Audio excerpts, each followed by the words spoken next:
কথায় বলে পুরনো অনেক কিছুই বেশ মজার লাগে। তো আমি নতুন একটা রেসিপি নিয়ে আসছি। তো দেখে তো বুঝতেই পারছেন যে মাছগুলো কেমন সুন্দর করে পড়ে আছে। তো আমি তার জন্য মাছগুলো ভাজবো জন্য কড়াইয়ে তেল গরম দিয়েছি আর মাছগুলোর নাম বলে দিই একবার।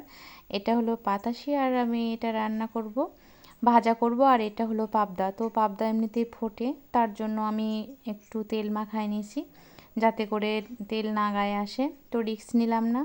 তো মাছগুলো ভাজার জন্য কড়াই দিয়ে দিয়েছি। তো আমি কিছুটা পরিমাণ ভাজা রেখেছিলাম আর বাদ বাকি মাছ আমি ঝোলে দিয়ে দিয়েছিলাম। তো আমি মাছগুলো দিয়ে লঙ্কা কাটা করব, যেটা সচরাচর আমরা খাই না বা খাওয়া হয় না, কিন্তু এটা খুব ভালো কারণ এখানে অনেক পরিমাণ মশলা থাকে না, শুধু কাঁচা মরিচ থাকে।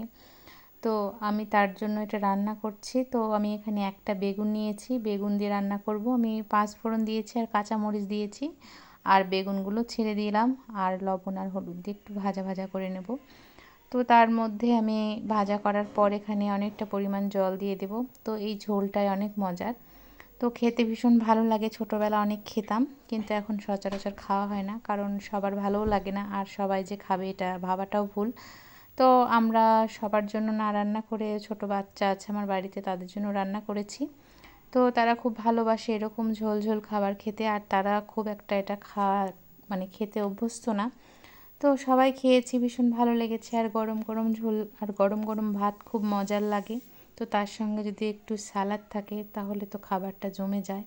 1 পিস মাছ আর 1 পিস বেগুন পেলে পুরো ভাত খাওয়া হয়ে যাবে। তো কারা কারা খেয়েছেন এমন? ধন্যবাদ সবাইকে।